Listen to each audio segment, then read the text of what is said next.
जय श्री ओम नमः सिद्धेभ्यः। जय श्री ओम नमः सिद्धेभ्यः। जय श्री ओम नमः सिद्धेभ्यः। नमो अरहन्ताणं नमो सिद्धाणं नमो आयर्याणं नमो उवाध्यायाणं नमो लोये सव्वसाहूणं जीवमजीवं दौवं जिणवरवसहेण जेण निर्दिष्टं देविन्दविन्दवन्दं वन्दे तं सर्वदा शिरसा। जिस चैतन्य महाहिमगिरि से परिणति के घन टकराते हैं, शुद्ध अतीन्द्रिय आनंद रस की मूसल धारा बरसाते हैं। जो अपने आश्रित परिणति को रत्नत्रय की निधियां देता, वंदन उस चैतन्य राज को जो भव भव के दुख हर लेता। वंदन उस चैतन्य राज को जो भव भव के दुख हर लेता।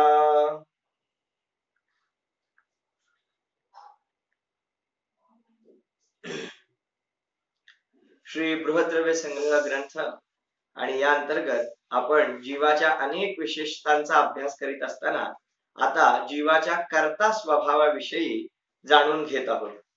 या ग्रंथाची जी 8व्या क्रमांकाची गाथा, त्या गाथेच्या आधारे आपण पहिल्यांदा गाथा पाठ आणि त्याचा जो पद्यानुवाद आहे तो म्हणूया आणि त्यानंतर चर्चेला प्रारंभ करूया। गाथा क्रमांक 8।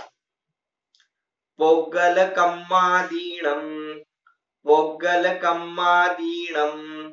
कत्ता ववहारदो दुणिच्चयदो कत्ता ववहारदो दुणिच्चयदो चेदन कम्माणादा शुद्धनया शुद्ध भावाणं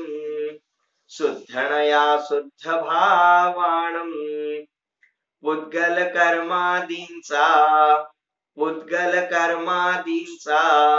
व्यवहाराने भाव कर्मांचा निश्चयाने शुद्ध भावांचा शुद्ध नयाने असे जीव करता त्रिनयाने।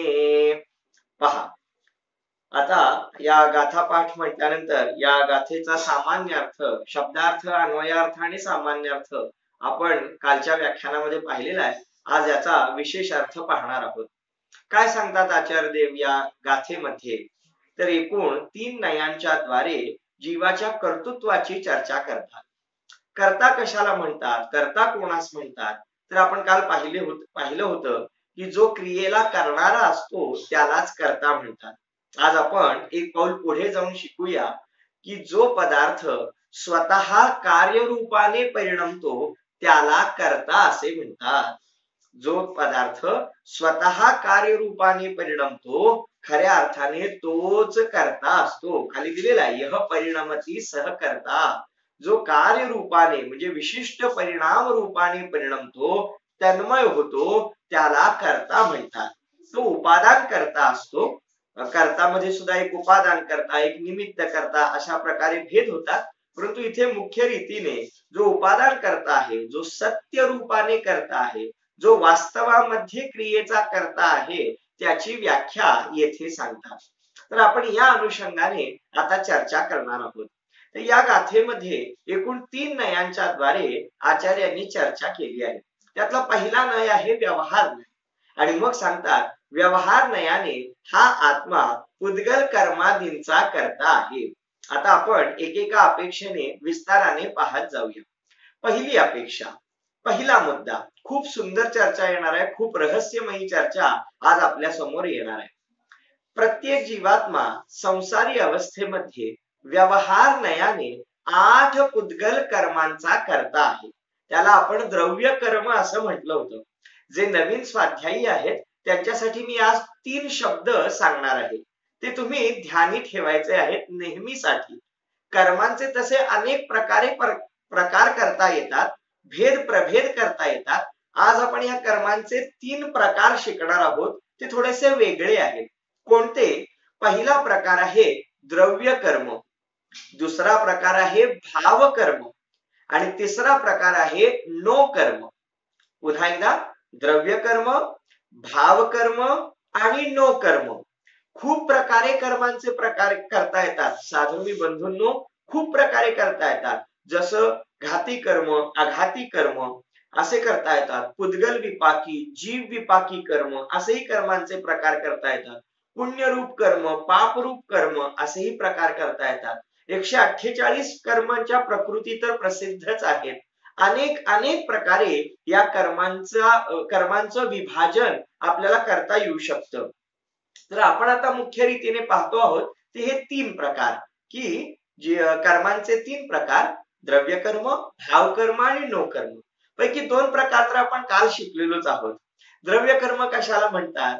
तर ते जे ज्ञानावरण, दर्शनावरण, मोहनीय आणि अंतराय हे 4 घाती कर्म जीवासोबत बांधले जातात आणि मोहनीय आयु, नाम आणि गोत्र, वेदनीय आयु, नाम आणि गोत्र हे 4 आघाती कर्म जीवासोबत बांधले जातात. या कर्म परमाणूंच्या गठ्ठ्यापासून तयार झालेल्या, या कारमान वर्गणेपासून तयार झालेल्या विशिष्ट पुद्गल परमाणूंच्या कर्मरूप परिणामालाच द्रव्य कर्म असं म्हटलं जातं.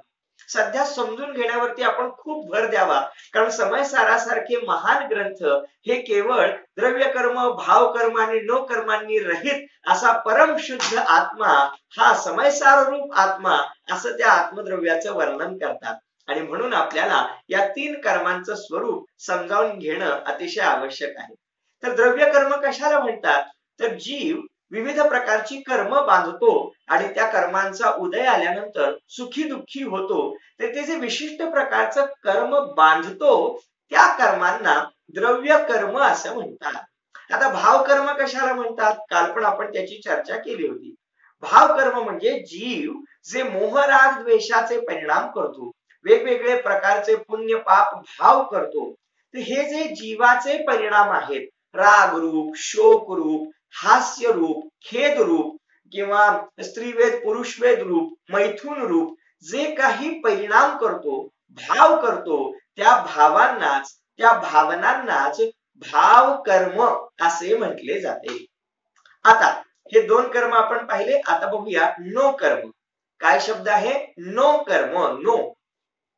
नोचा अर्थ ईशत किंवा किंचित असा होतो. अनेक अर्थ होतात. आता आपण त्याच्या विस्तारात न जाता नो कर्म कशाला म्हणतात? तर नो कर्म म्हणजे कर्मांचा उदय येण्यासाठी आवश्यक असं जे निमित्त रूप कर्म असतं त्याला नो कर्म म्हणतात. थोडक्यात असं समजून घ्या, हे शरीर हे सर्वात महत्वाचं पहिलं नो कर्म आहे. शरीराचाच नो कर्म असे म्हणतात. ठीक आहे. आणि शरीराबाहेरचे जे इतर पदार्थ आहेत, जे की 8व्या नयाचे विषय बनतात असं आपण पाहिलं होतं, ते जे शरीराच्या बाहेर असणारे जे इतर पदार्थ आहेत त्यांना सुद्धा नो कर्म असं म्हटलं जातं. पण ते गौण आहेत. मुख्य नो कर्म हे शरीर सांगितलं जातं. तर अशा प्रकारे आपण 3 कर्म पाहिले. एक 8 कर्मरूप असणारे द्रव्य कर्म, दुसरे जीवाचे मोह राग द्वेष रूप परिणाम म्हणजे भाव कर्म, आणि शरीर हे मुख्य नो कर्म, आणि मग बाकीच्या वस्तू या गौण रीतीने नो कर्म. अशा रीतीने हे 3 कर्म आपण पाहिले. आता पहा, येथे मूळ गाथेमध्ये आचार्य म्हणतात, हा जीवात्मा व्यवहार नयाने पुद्गल कर्मांचा करता आहे.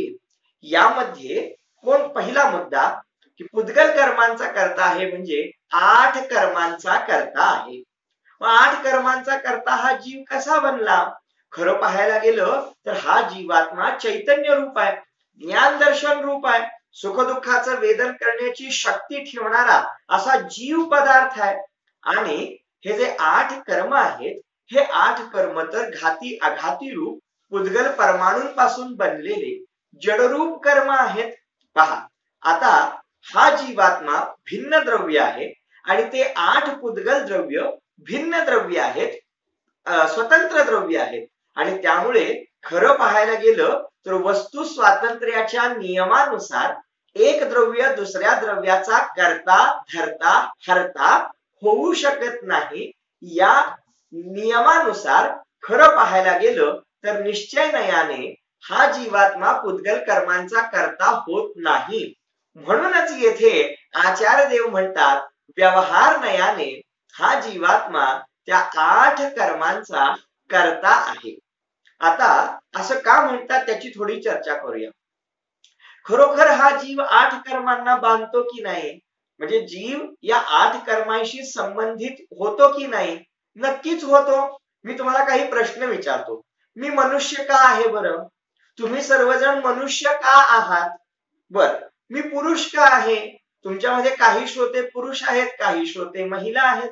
तर हा पुरुष स्त्री हा भेद कशामुळे झाला? माझा जन्म जैन कुळामध्येच का झाला? विचार करा. मी ज्या परिस्थितीमध्ये माझे आई वडील अमुकच हे का झाले? मी विशिष्ट सांपत्तिक स्थितीमध्येच का जन्मलो? मला हेच शरीर का मिळालं? अशा प्रकारच्या जेव्हा प्रश्नांची उकल करण्याचा आपण प्रयत्न करतो तेव्हा लक्षात येतं की बाबा रे, हे सर्व जे प्रसंग आता मला समोर दिसतायत, हे जे संयोग मला दिसत आहेत की मी मनुष्य गतीत आहे, दुसरा एखादा जीव तिर्यंच गतीत आहे, काही जीव स्वर्गामध्ये देव गतीत आहेत, काही जीवांना नारकीचं शरीर मिळालेलं आहे. हा जो बदल घडलेला आहे त्याचा जर कारण कार्य संबंध शोधायचा ठरवलं तर मग लक्षात येतं की हे सर्व पूर्वबद्ध कर्मांचं फळ आहे. आणि मग हे जर पूर्वबद्ध कर्मांचं फळ असेल तर मग हे पूर्वबद्ध कर्म अचानक नाही आले, या जीवानेच बांधलेले आहेत. पहा ना, किती विचित्रता आहे. कितीही ऐश्वर्य आलं, कितीही वैभव झालं, कितीही धनसंपत्ती पैसा अडका आला तरी माणूस असं कधीही म्हणत नाही की कुठलं कर्म केलं होतं काय माहिती म्हणून श्रीमंत झालो. पण जेव्हा गरिबी येते, रोग होतो, प्रतिकूलता येते, तेव्हा बाकी नक्की म्हणतो की असं कोणतं पाप केलं होतं की ते असं उदयाला आलं. बोला, काय माझं कर्म, असं माणूस म्हणून जातो. यातून काय लक्षात येतं की अनुकूलता आणि प्रतिकूलता या मानवी जीवनामध्ये सतत चढ उतार होणाऱ्या घटना आहेत. आणि त्या का घडतात? विशिष्ट प्रकारे पुरुषार्थ करून सुद्धा आमच्या सर्व इच्छा पूर्ण होत नाहीत. आणि कधी कधी फारशी इच्छा न करता सुद्धा, किंबहुना कधी कधी इच्छा न करता सुद्धा आपोआपच काहीतरी आपल्याला अद्भुताची प्राप्ती म्हणा किंवा अनुकूलतेची प्राप्ती सहजरित्या होऊन जाते आणि ध्यानी मनी नसताना दुर्दैवाचा डोंगर कोसळतो. हे सर्व अशा प्रकारच्या घटना ज्या आमच्या जीवनामध्ये घडतात त्याचं कारण जैन शास्त्रांमध्ये पूर्वबद्ध कर्मांचा उदय अशा प्रकारे सांगितलेला आहे. आणि म्हणून हा जीवात्मा त्या नवीन नवीन कर्मांना बांधत राहतो, पूर्वीच्या कर्मांच्या उदयाला भोगत राहतो. या अपेक्षेने पहिला संबंध, पहिली अपेक्षा सांगतात की हा जीवात्मा या 8 द्रव्य कर्मांचा करता आहे. मी खूप आपल्याला मुळापर्यंत घेऊन जाण्याचा प्रयत्न करतोय की खरोखर हा जीवात्मा द्रव्य कर्मांचा करता आहे तर तो कोणत्या अपेक्षेने. आता आपण पुढची अपेक्षा बघूया. तर पुढची अपेक्षा अशी आहे, खेळताय तिथं, तर दुसरी अपेक्षा अशी आहे की हा आत्मा व्यवहाराने पुद्गल कर्मांचा तर करता आहे, पण त्यासोबत दुसरी अपेक्षा शरीराचा म्हणजे नो कर्मांचा करता आहे. आता नो कर्म शरीराचा करता हा दुसरा मुद्दा आहे. तो सुद्धा पुद्गल रूपच आहे, कारण पुद्गल कर्मांच्या उदयानेच हे शरीर आपल्याला प्राप्त झालेलं आहे.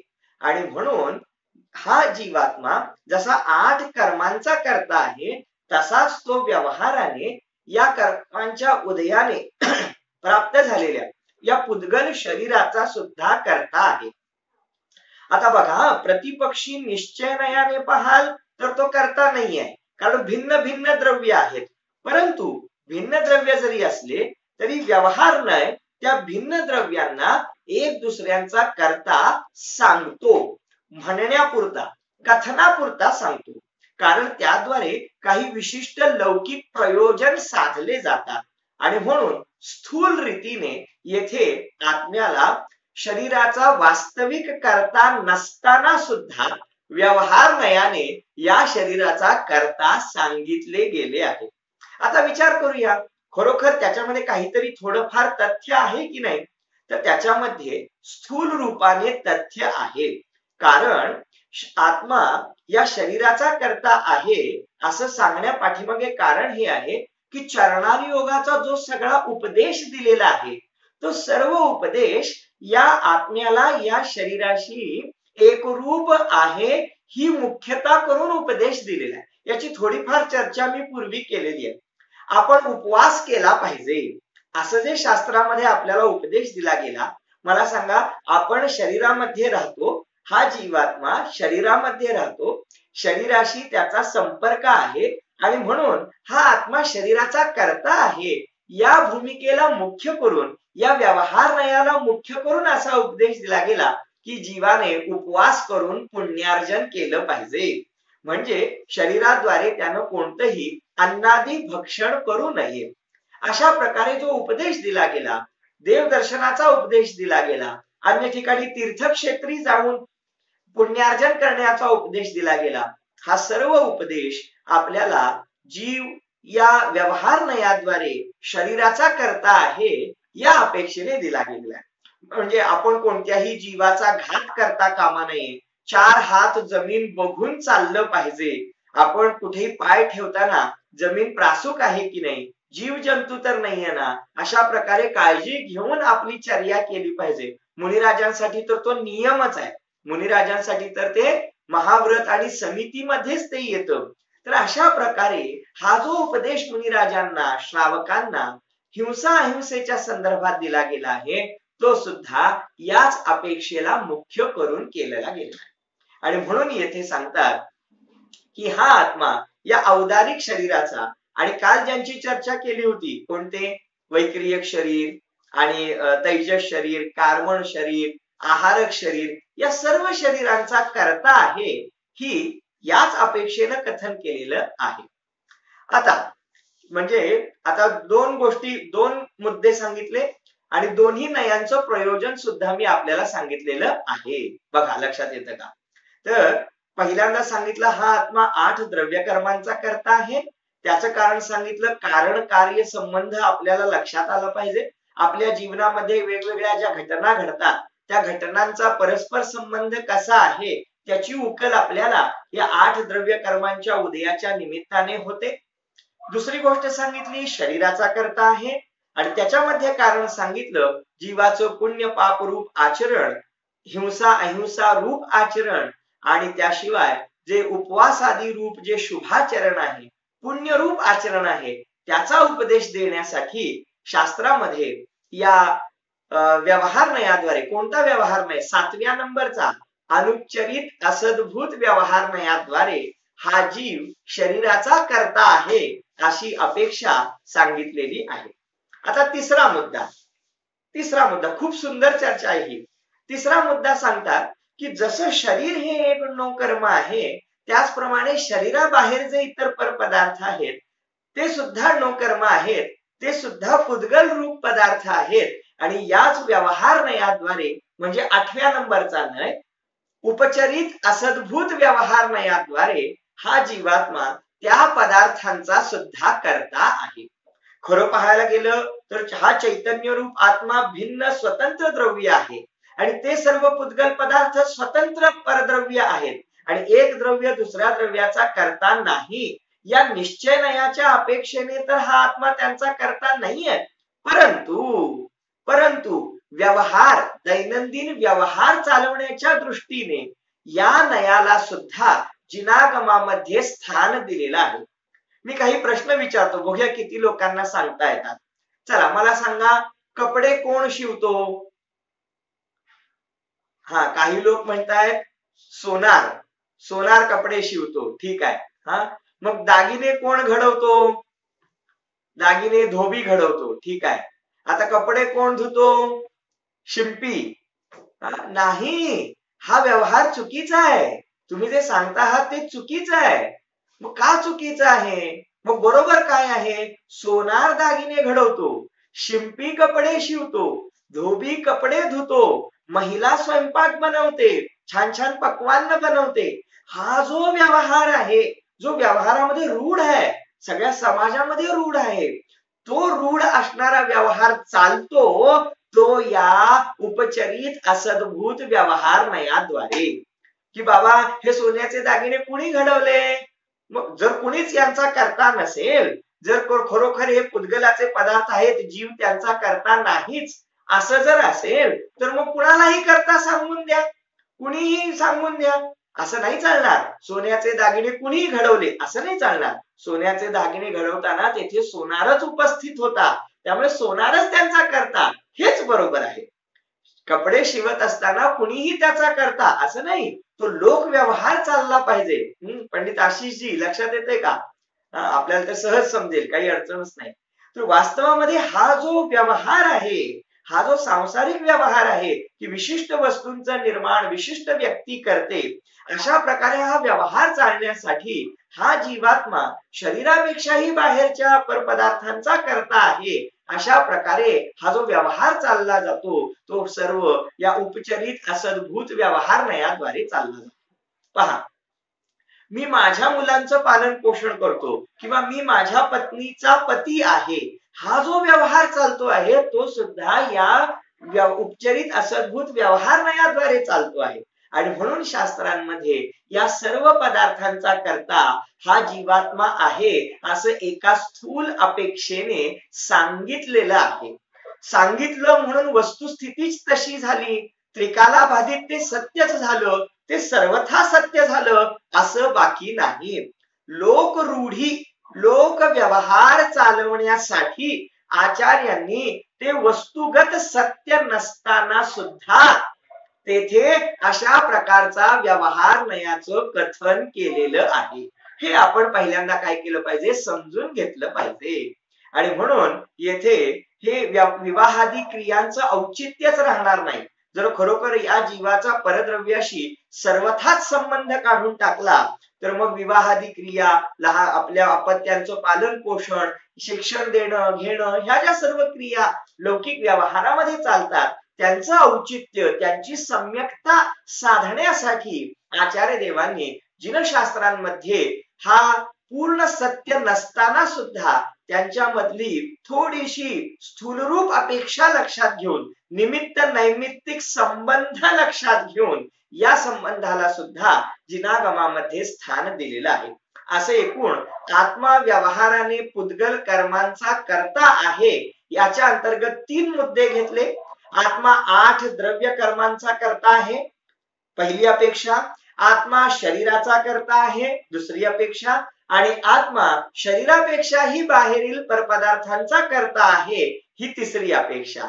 यामध्ये पहिली अपेक्षा जी सांगितली पुद्गल कर्मांचा करता आहे, यामध्ये अनुपचरित असद्भूत व्यवहार नयाची अपेक्षा आहे. शरीराचा करता आहे ही दुसरी अपेक्षा, यामध्ये सुद्धा अनुपचरित असद्भूत व्यवहार नयाची 7व्या नंबरची अपेक्षा आहे. आणि हा आत्मा शरीराबाहेरील पुद्गल कर्मांचा, पुद्गल द्रव्यांचा करता आहे, ही अपेक्षा जी घेतली ती 8व्या नंबरचा नय उपचरित असद्भूत व्यवहार नयाची चर्चा. आता हे अधिक विस्ताराने सांगण्याची आवश्यकता नाही, कारण आत्मा शरीराचा करता आहे हे सर्वजणच म्हणतात आणि तसं मानतात सुद्धा. मानणं मिथ्यात्व आहे, परंतु एका अपेक्षेने जिनागमामध्ये सांगितलेलं आहे, ही अपेक्षा सम्यक ज्ञानांतर्गत येते. याचा आपण हळूहळू विस्तार करूया. आत्मा शरीराचा करताय, बघा ना, हात वर खाली करतो, मी म्हणतो त्याप्रमाणे शरीराचं हलनचलन करतो, मी गाडी चालवतो, मी व्यापार धंदा करतो, मी सर्व प्रकारच्या हलनचलनाच्या क्रिया करतो. अशा प्रकारे हे जे दृश्य दिसत आहे, हे जे आपल्याला समोर दिसत आहे, या केवळ दिसणाऱ्या स्थितीला मुख्य करून येथे जो 2 द्रव्यांमध्ये आढळणारा निमित्त नैमित्तिक संबंध आहे. निमित्त नैमित्तिक संबंध म्हणजे काय? एक द्रव्य क्रिया करीत असताना तदनुरूपच त्याच्यासारख्याच निमित्ताने क्रिया घडताना दिसते, त्याच्या निमित्ताने त्याच्यावरती आरोप जाईल अशी क्रिया दिसते, त्याला निमित्त नैमित्तिक संबंध म्हणतात. हे स्वतंत्र प्रकरण आहे. निमित्त, उपादान आणि निमित्त नैमित्तिक संबंध याच्या संदर्भात आपण पुन्हा एकदा चर्चा करूया. आज केवळ आपण या व्यवहार नयाद्वारे हा जीवात्मा पुद्गल कर्मांचा करता कसा आहे हे आपण पाहत आहोत. आता जेव्हा व्यवहार नयाने स्थूल दृष्टीने या जीवात्म्याला या सर्व बाहेरच्या परद्रव्यांचा करता म्हणून सांगितलं, लगेचच पुढचा अशुद्ध निश्चय न आला आणि त्याला सांगितलं नाही नाही नाही, हा आत्मा पुद्गल द्रव्यांचा करता होऊ शकत नाही, हा आत्मा केवळ आपल्या परिणामांचा करता होऊ शकतो. बघा, निश्चय नयाचं कामच आहे निषेध करणं. काय सांगितलं, आज खूप सुंदर चर्चा येणार आहे. निश्चय नयाचं कामच आहे निषेध करणं. बघा ह काय सांगितलं, निश्चय नय काय सांगतो, एकच सांगतो, नाही. समज में आया, काय सांगतो, नाही. काय नाही, व्यवहार नयानं जे सांगितलं ते नाही, तसं नाही, एवढंच सांगतो. बोल. मग अशुद्ध निश्चय नयाला विचारलं काय म्हणणं आहे बाबा, तर त्याने सांगितलं नाही. नाही म्हणजे व्यवहार नयाने जीवात्म्याला तुम्ही ज्याचं ज्याचं कर्तृत्व सांगितलं ना, नाही, आत्मा त्यांचा करता नाही. मग कुणाचा करता आहे, आत्मा 8 द्रव्य कर्मांचा करता नाही, आत्मा शरीराचा करता नाही, आत्मा या शरीराबाहेरील पदार्थांचा करता नाही. मग कुणाचा करता, हा आत्मा आपल्या परिणामांचा करता आहे, आपल्या भाव भावनांचा करता आहे, आपल्या मोह राग द्वेषादी भावांचा करता आहे. मग पूर्वी व्यवहार नयाने सांगितलेलं सगळं झूट का, तर निश्चय नाही म्हणतो हो हो ते चुकीचं आहे. का चुकीचं आहे, तर मग पुढची सूक्ष्म अपेक्षा येते, बोला बोला, हा आत्मा 8 द्रव्य कर्मांचा करता होत असेल तर तो 8 द्रव्य कर्मांना डायरेक्ट बांधतो की पहिला मोह राग द्वेषाचे भाव करतो म्हणून त्यामुळे 8 कर्मांचा बंध होतो. नाही समजलं, पुन्हा एकदा आत्मा डायरेक्ट जाऊन 8 द्रव्य कर्मांच्या कर्म परमाणूंना गोळा करतो काय, आत्मा फक्त मोह राग द्वेषाचे परिणाम करतो आणि त्यामुळे 8 कर्म बांधले जातात. तर मग आत्मा फक्त राग द्वेषाचे भाव करतो आणि त्यामुळे 8 कर्म बांधले जातात. मग या 2 कामांमध्ये आत्म्यानं कोणतं काम केलं, मोह राग द्वेष करण्याचं काम केलं आणि त्यामुळे 8 कर्म बांधले गेले.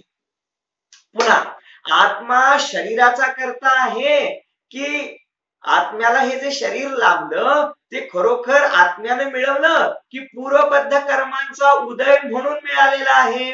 मग पूर्वबद्ध कर्मांच्या उदयाने मिळालं असेल तर मग ते कर्म सुद्धा जीवाच्या परिणामांनी बांधले गेले.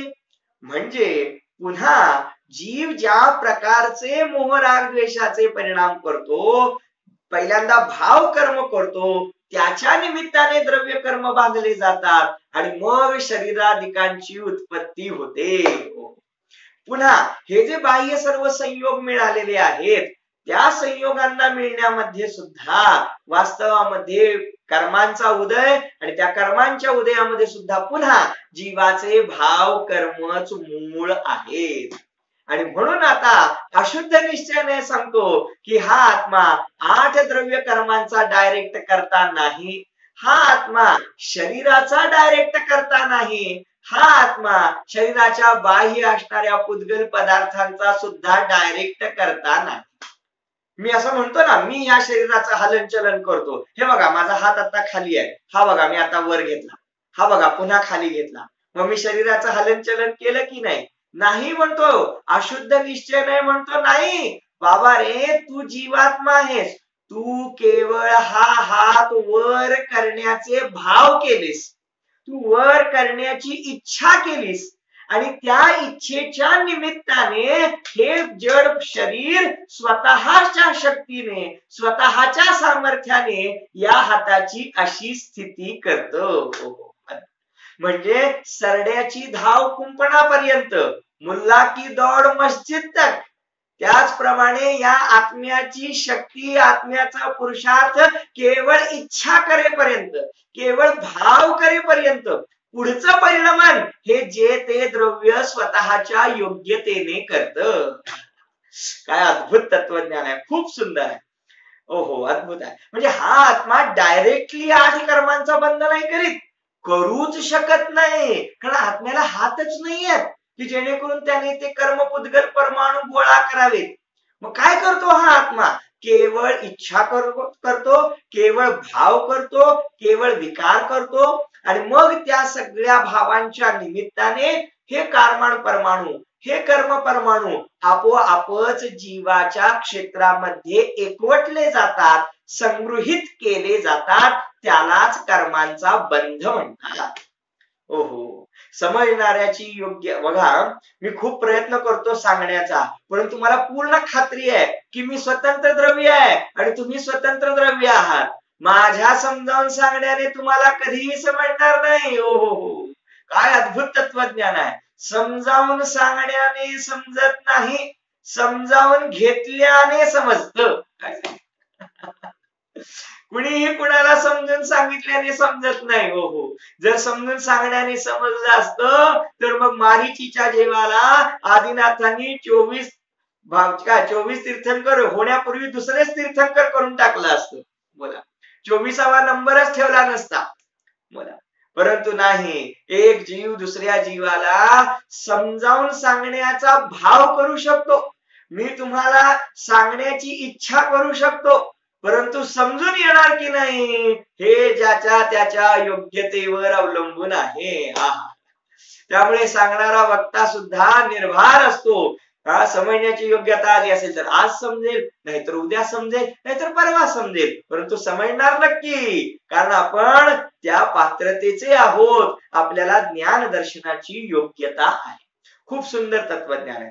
त्याचप्रमाणे बरं, मी एक छोटा प्रश्न विचारतो, बघूया किती जण बरोबर उत्तर सांगतात. बघूया, लोखंडाची वस्तू कोण खेचून घेत? लोखंडाची वस्तू कोण खेचून घेत माहितीये तुम्हाला? सर्वांना माहितीये, सगळ्यांनी हात. लोह चुंबक असतं ना, की ते लोखंडाच्या वस्तूला काय करतं? खेचून घेतं. बरोबर. बर, त्या सरोवरातल्या कमळाला कोण उमलवतं? कमळ जे उमलतं ना, कोण उमलवतं? सूर्य. सूर्याचा उदय झाला की कमळ उमलतं. वा वा, होय ना? नाही, असं नाही. काय? लोहचुंबक लोहचुंबक लोखंडाच्या वस्तूला खेचून नाही घेत, आकर्षित नाही करत. मग काय करतं? केवळ लोहचुंबक आपल्या भोवती जे मॅग्नेटिक फील्ड आहे ते क्रिएट करतो. त्या लोखंडामध्ये असा गुणधर्म आहे की तो स्वतः खेचला जातो. जर खरोखर लोहचुंबकामध्ये खेचून घेण्याची ताकद असती तर मग सोनं, चांदी, तांबे, पितळ सगळ्या धातूंच्या वस्तूंना काय झालं असतं? ते खेचून घेऊ शकलं असतं. परंतु वास्तवामध्ये असं नाही. वास्तवामध्ये प्रत्येक धातू, प्रत्येक पदार्थ आपलं कार्य करतो आहे आणि लोहचुंबक आपल्यामध्ये आपल्या गुणधर्मांनी युक्त आहे आणि त्याच वेळेला लोखंडामध्ये तशी शक्ती आहे खेचले जाण्याची आणि म्हणून तेच तेवढं खेचलं जातं, बाकीचं नाही खेचलं जात. कळीला कोणी उमलवलं? त्या फुलाला कोणी उमलवलं? सूर्याने. ओहो, सूर्य उमलवत नाही. सूर्याने जर विकसित केलं असतं कमळाला तर सरोवरामध्ये तर 100-200 कमळ आहेत, कळ्या आहेत, परंतु सर्वच उमलल्या नाहीत. ज्या कळीची उमलण्याची योग्यता आली होती, पक्वता आली होती, तीच बरोबर उमलली. जर खरोखर सूर्य करता असता तर सगळ्या कळ्या एकाच वेळी उमलायला हव्या होत्या, परंतु असं घडत नाही. या सर्व उदाहरणांवरून आपण हे लक्षात घेतलं पाहिजे की एक द्रव्य दुसऱ्या द्रव्याचा कर्ता होऊ शकत नाही आणि म्हणून अशुद्ध निश्चयाने सांगतो की बाबा रे, हा जीवात्मा केवळ आपल्या परिणामांचा कर्ता आहे आणि त्या परिणामांच्या निमित्ताने या बाह्य सर्व पदार्थांच्या क्रिया होताना दिसतात, म्हणून स्थूल रूपाने, उपचाराने, व्यवहाराने हा आत्मा त्या पदार्थांचा कर्ता आहे असं म्हटलं जातं. बर, आता याचा प्रत्यय, याचा थोडासा व्यत्यास बघूया. मला जे बोलायचंय तेच मी बोलतोय ना, म्हणजे माझ्या बोलण्याच्या क्रियेचा कर्ता कोण आहे? मी आहे की नाही? बोला, माझ्या बोलण्याच्या क्रियेचा कर्ता मी आहे, होय की नाही? माझ्या शरीराच्या क्रियांचा कर्ता मी आहे? नाही. आता जरी माझा हा हात असा मी हलन चलन रूप करता म्हणालो तरी सुद्धा विशिष्ट प्रकारचा एखादा आजार झाला असता, विशिष्ट प्रकारचा विकार उत्पन्न झाला असता, हा कितीही मनात इच्छा असली तरी हाताचं हलनचलन जीव करू शकत नाही. बोला. आणि ह्याला काय फार वेळ लागायची गरज नाही. अजून त्याला फार वेळ आहे, वृद्ध व्हायला पाहिजे असं नाही, काहीच गरज नाही. अगदी पाहता पाहता जाता जाता सुद्धा अशा प्रकारचं विशिष्ट परिणाम घडू शकतं. अहो ते सोडा हो, विशिष्ट प्रकारे अवघडून बसल्यानं हातात मुंग्या आल्या, पायात मुंग्या आल्या तरी सुद्धा उठवत नाही. जरा हात द्या, जरा आधार द्या म्हणायची गरज येते. बोला. मग त्यावेळी तुझं कर्ते पण कुठे गेलं? हे शरीर तयार नाही तुझ्या इच्छेनुसार उठवण्यासाठी. बोला. या सर्वावरून आपण हे लक्षात घेतलं पाहिजे की आत्म्याला शरीराचा कर्ता जे सांगितलेलं आहे ते स्थूल रूपाने सांगितलेलं आहे, उपचाराने सांगितलेलं आहे. तसं सांगण्याचं सुद्धा कारण आहे, परंतु ते वास्तविक सत्य नाही. खरोखर आपण या शरीराचे कर्ते असतो तर हे केस पांढरे कशाला झाले असते? बोला. काय नाही हो पंडितजी, काय अवघड नाही, आपल्याला काळे सुद्धा करता येतात, होय की नाही? आपल्याला पुन्हा तरुण होता येतं. बोला. आहे का असं औषध कोणाकडे? मला पाठवून द्या सांगलीला, की जेणेकरून 10 वर्ष मागे जाता येईल, 10 वर्षांनी वय कमी करता येईल. असं कोणतंही बाबारे औषध नाही. या शरीरावरती आम्ही वरवरचे उपचार करण्याचा प्रयत्न करतो, परंतु वास्तवामध्ये जीर्ण होण्याचाच ज्याचा स्वभाव आहे, क्षरण होण्याचाच ज्याचा स्वभाव आहे, त्याला तुम्ही किती प्रकारे नवीन करण्याचा प्रयत्न कराल, करता येणार नाही. म्हणून म्हणतात की वास्तवामध्ये ह्या शरीराचं परिणमन हा जीवात्मा करू शकत नाही. म्हणून वस्तूचं स्वातंत्र्य आहे, द्रव्याची स्वतंत्रता आहे, पण तरी सुद्धा लोक व्यवहार चालण्याच्या रीतीने आणि काही त्यांच्यामध्ये असणारा जो विशिष्ट प्रकारचा एक क्षेत्रागाह संबंध आहे, त्याच्या निमित्ताने त्यांना या जीवात्म्याला या शरीराधिकांचा करता सांगितलेला आहे. चला, खूप सुंदर चर्चा आहे. याच्या आपण थोडस मुळापर्यंत जाऊ. याला जरा मायक्रोस्कोप खाली आपण तपासून बघूया की व्यवहार नाही सांगतो पुद्गल कर्मांचा करता, शरीराचा करता, शरीराच्या बाहेरच्या पदार्थांचा पण करता. अशुद्ध निश्चय नाही सांगतो, नाही नाही, जीवामध्ये उत्पन्न झालेले मोह राग द्वेषाचे भाव आहेत, आत्मा तेवढ्यांचाच करता. आता हे असं सांगण्याचं कारण पाहूया. किती सुंदर आचार्यांनी अलौकिक तत्वज्ञान सांगितलेलं आहे. ते म्हणतात दोन्हींचा करता सांगण्या पाठीमागची भूमिका समजावून घ्या. आता जे सांगतो आहे ते न समजल्यामुळे आमचे जैन बांधव, आमची खास करून तरुण पिढी या सगळ्या तत्वज्ञानाला अवघड समजून त्यापासून दूर पळते. खऱ्या अर्थानं समजून घेण्याचा मुद्दा हा आहे की आचार्यांनी या शरीराचा आणि पुद्गल कर्मांचा करता जीवाला सांगितलं, ते त्या जीवाचा आणि त्या शरीराचा एक क्षेत्रावगाह संबंध पाहून, एका ठिकाणी राहतात एवढा संबंध पाहून, आणि आत्म्याला त्याच्या मोहराग द्वेष भावांचा करता सांगितला, तो आत्मा त्यावेळी त्या विकारांनी परिणमित झाला आहे, त्या विकारांशी तादात्म्य साधलेला आहे, त्या विकारांशी एकरूप झाला आहे. ही अपेक्षा, याचा आधार बनवून आचार्यांनी या मोहराग द्वेष भावांचा करता जीवाला सांगितलेला आहे. बोला. चला, एक सुंदर छोटासा प्रश्न. पाण्याचा स्वभाव कसा आहे, अग्नीचा स्वभाव कसा आहे? अगदी बरोबर आहे सगळ्यांचं उत्तर. पाण्याचा स्वभाव शीतल आहे आणि अग्नीचा स्वभाव उष्ण आहे. अगदी बरोबर. म्हणजे पाणी हे थंड स्वभावी आहे, शीतल स्वभावी आहे, आणि म्हणून ते आपण पिऊ शकतो. आणि या उलट अग्नीचा स्वभाव उष्ण आहे, म्हणून आपण त्याच्यापासून अंतर ठेवतो, दूर राहतो, होय ना? मग पाण्याचं आपण सेवन सहजरित्या करतो, कारण ते शीतल स्वभावी आहे. म्हणून माझा प्रश्न आहे, 100 डिग्री सेल्सिअसला उकळणारं पाणी, 100 डिग्रीला उकळणारं पाणी शीतल स्वभावी आहे, त्यामुळे प्यायला हरकत नाही, कारण ते थंड आहे, होय की नाही? पिणार की नाही? आंघोळ करणार की नाही त्याने? नाही नाही, काय सांगता? मग पाण्याचा शीतल स्वभाव असा तर तुम्हीच म्हटलं, हो त्याचा नेहमीचा स्वभाव शीतल आहे, म्हणून त्या शीतल स्वभावाकडे पाहून उकळणारं पाणी प्याल तर तोंड भाजून घ्याल, जखमी करून घ्याल स्वतःला. नाही चालणार. म्हणजे पाण्याचा स्वभाव शीतल आहे हे जितकं सत्य आहे, त्याचप्रमाणे सध्या ते उकळत आहे हे सुद्धा तितकंच सत्य आहे. त्यामुळं ते उकळणारं पाणी शीतल स्वभावी आहे असं समजून वापरून नाही चालणार. त्याचप्रमाणे हा आत्मा जरी सिद्धांप्रमाणे त्रिकाल शुद्ध स्वभावी असला तरी सध्या क्रोधादी विकारांनी त्रस्त आहे, संसारी अवस्थेमध्ये आहे, याची सिद्धता करण्यासाठी अशुद्ध निश्चयनयाने हा आत्मा क्रोधादी विकारी भावांचा करता आहे अशा प्रकारे आचार्यांनी कथन केलेलं आहे. आणि म्हणूनच त्याचं नाव आहे अशुद्ध निश्चयनय, कारण ते परिणाम अशुद्ध आहेत, हे आहेत, सोडून देण्यालायक आहेत, पण काय करायचं, सध्या जीवामध्ये आहेतच.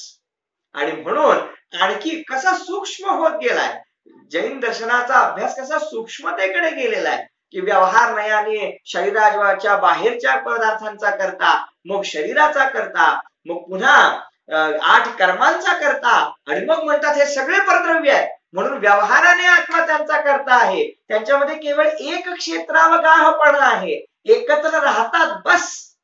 परंतु मोह राग द्वेषाचे भाव आणि आत्मा, शरीर आणि आत्मा ज्याप्रमाणे एका ठिकाणी राहतात परंतु वेगवेगळे आहेत, तसे हे विकारी भाव आणि आत्मा एका ठिकाणी राहतात परंतु वेगवेगळे आहेत असं नाही.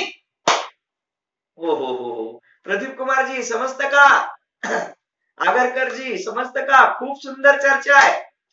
शरीर आणि आत्मा आहेत भिन्न भिन्न, परद्रव्य स्वतंत्र, परंतु एका ठिकाणी राहतात म्हणून व्यवहार नाही त्यांना त्यांचा करता सांगतो. परंतु क्रोध आणि आत्मा भिन्न भिन्न नाहीयेत, परद्रव्य नाहीयेत, स्वतंत्र नाहीयेत, तर एक द्रव्य रूप आहे. आत्मा द्रव्य आणि क्रोध त्याच्या पर्यायीत जन्मलेला आहे, त्याच्याच पोटामध्ये जन्म घेतलेला आहे त्यानं. आणि म्हणून हा आत्मा आणि क्रोधादी विकारी भाव यांचा क्षणिक तादात्म्य संबंध आहे.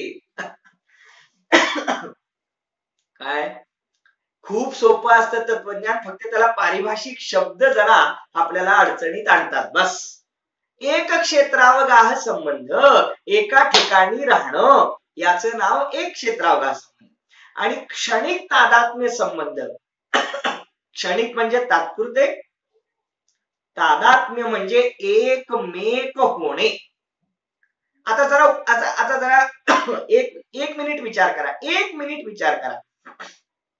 शरीर आणि आत्मा यांचा क्षणिक तादात्म्य संबंध आहे का?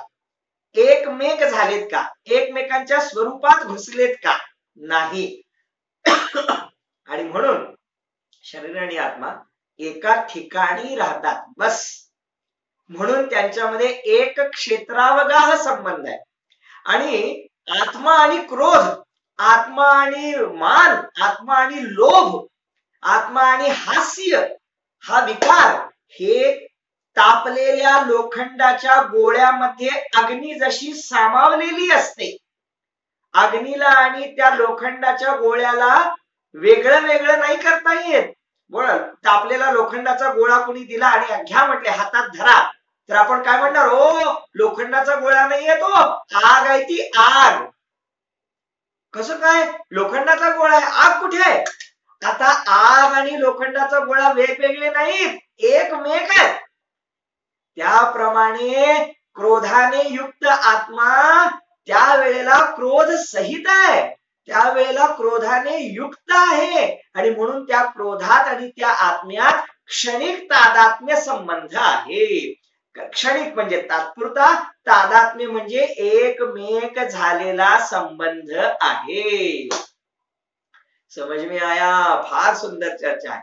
आता तुमच्याकडे वजन ताकडी आहे असं समजा, म्हणजे काय म्हणतात त्याला, तराजू आहे, तराजू. आणि त्या तराजूच्या 2 पारड्यांमध्ये एका बाजूला तुम्ही एक क्षेत्रावगाह संबंध टाका आणि दुसऱ्या पारड्यामध्ये ठेवा क्षणिक तादात्म्य संबंध. बोला, जरा विचित्र तुलना आहे ही, परंतु तुम्ही सांगा अधिक जवळीक कोणत्या संबंधामध्ये, अधिक निकटचा संबंध कोणता आहे? एका ठिकाणी राहणं हा की काही क्षणापुरतं त्याच्याशी घुसून प्रविष्ट होणं हा? सर्वांचं उत्तर येईल एकत्र राहणं स्थूल आहे आणि क्षणिक रूपाने का होईना पण एकरूप होणं हे अधिक जवळीकीचं कारण आहे. आणि म्हणूनच या स्थूल, याचा अर्थ काय झाला? याचा अर्थ हा झाला की एक क्षेत्रावर गाह संबंध स्थूल आहे आणि क्षणिक तादात्म्य संबंध सूक्ष्म आहे. पटलं का? आणि म्हणून व्यवहार नय स्थूल आहे आणि क्षणिक तादात्म्य संबंधाला सांगणारा अशुद्ध निश्चय नय त्या मानाने सूक्ष्म आहे. खूप सुंदर चर्चा आहे ही. आणि म्हणून त्यातल्या त्यात सूक्ष्म असणारा क्षणिक तादात्म्य संबंधाने कथन करणारा अशुद्ध निश्चय नय सांगतो. व्यवहार नयाने जे सांगितलं ते झूट आहे, ते असत्य आहे, ते स्थूल आहे, ते मला मान्य नाही, ते तसं अजिबात नाही. असं निश्चय नयाने जे सांगितलं त्याचं कारण हे आहे कारण तो अधिक जवळीकीने पाहतो. पहा, फोटो तर दोन्ही काढतात हो, फोटो तर दोन्ही काढतात. जो फोटोग्राफरचा कॅमेरा असतो तो पण फोटो काढतो आणि डॉक्टरांकडचे जो एक्सरे असतो तो पण फोटो काढतो. पण दोन्हीमध्ये काय फरक आहे? खूप फरक आहे. फोटोग्राफरचा फोटो हा बाहेरचा आपल्या तुम्हाला सगळ्यांना दिसतो, समजतो. पण डॉक्टरांचा जो एक्सरेचा फोटो असतो तो अंतरंगातलं चित्रण करतो आणि ते आपल्याला समजत नाही. ते बघायला सुद्धा इतरांकडे, डॉक्टरांकडे जावं लागतं. त्याचप्रमाणे हा स्थूल व्यवहार नाही, स्थूलाला पकडतो आणि निश्चय नाही आणखी सूक्ष्म जातो. पुढचे आणखी निश्चय तर आणखी सूक्ष्म जातात. अशा प्रकारे येथे आपण आज दोन नयांच्या द्वारे चर्चा केली. व्यवहाराने हा आत्मा एक क्षेत्रावगाह संबंध असलेल्या शरीर आणि शरीराबाहेरचे पदार्थ आणि 8 कर्म यांचा करता आत्मा आहे असं सांगतो. तर दुसरा अशुद्ध निश्चय नय त्याचा निषेध करतो आणि क्षणिक तादात्म्य संबंध असलेल्या आत्म्यामध्येच उत्पन्न झालेल्या विकारी भावांचा करता आत्मा आहे असं सांगतो. आता या अशुद्ध निश्चयाचा निषेध करणारे सुद्धा दुसरे नय उद्या येणार आहेत. हा, यालाच अंतिम सत्य पकडायचं नाही. उद्या शुद्ध नया शुद्ध भावानम. पद्मनाभजी लक्षात आलं का? शुद्ध नयाने शुद्ध भावांचा करता आहे असं पुढे उद्या येणार आहे. त्यामुळे उद्या पुन्हा या अशुद्ध निश्चय नयाचा निषेध करणारे न येणार आहेत. त्यांची चर्चा करूया. तत्वज्ञान खूप आनंददायक आहे. एकदा समजलं तर हा जीव निर्भर होतो. अशा निर्भर स्वभावाची आपण आराधना करावी या मंगल भावनेने. ओम नमः.